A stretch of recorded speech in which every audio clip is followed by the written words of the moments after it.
Marriage is defined as the legal or religious ceremony that brings two people together in a binding legal union. People marry one another to show their commitment to the person that they love, but also the marriage contract provides certain legal and financial benefits as two people make that public commitment. Marriage in Christianity is seen as really important, partly because of the ideas taught in the Bible, particularly in the book of Genesis, where Adam and Eve are united together as one flesh, and secondly in the book of Mark, which references that same event to say when God joins something together, it should not be separated. Other teachings on marriage come from St. Paul in the book of Corinthians, who says, "For it's better to marry than to burn with passion." So there's this idea that in committing yourself to somebody, that's the best place for sexual relationships. And also the wedding at Cana, which was Jesus' first miracle, turning water into wine at a wedding. Marriage is important to all Christians. It's seen as sacred, as something that's blessed by God. It's not a decision that Christians would take lightly. The Roman Catholic Church teaches that marriage is a sacrament. It's a sacred thing that's honoured and blessed by God. And they also teach that it's the only right place for sexual relationships.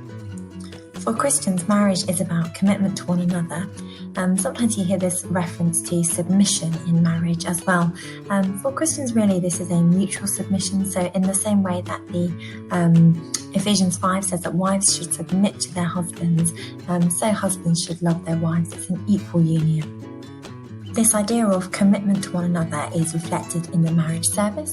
So several examples you could use, but particularly the marriage vows, where people promise to protect one another, to love one another. The ring, so the circle representing eternity, and the white dress to show purity and also to show respect for God.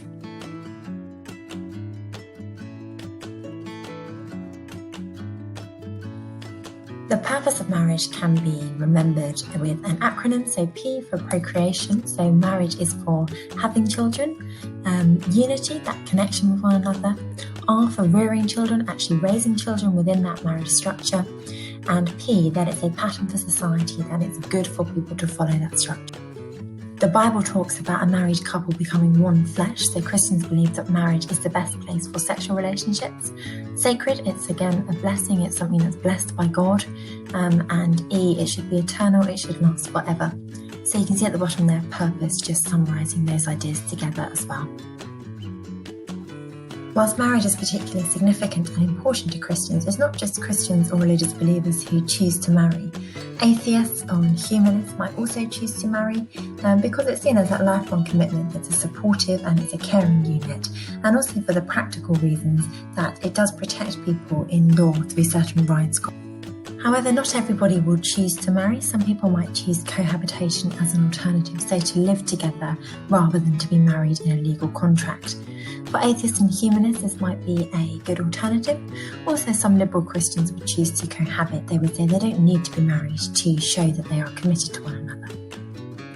Not all Christians are accepting of cohabitation, partly because of the idea that sex should only take place within marriage. This would be true for Roman Catholics and also for more conservative Christians. Within the Church of England, you might find differing views. Some would be against cohabitation. Others would say it's okay if the intention is for the couple to marry in the future.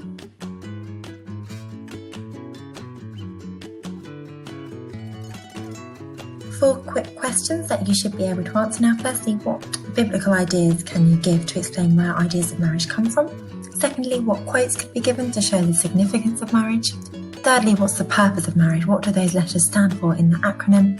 And fourthly, what's cohabitation and why are there different views?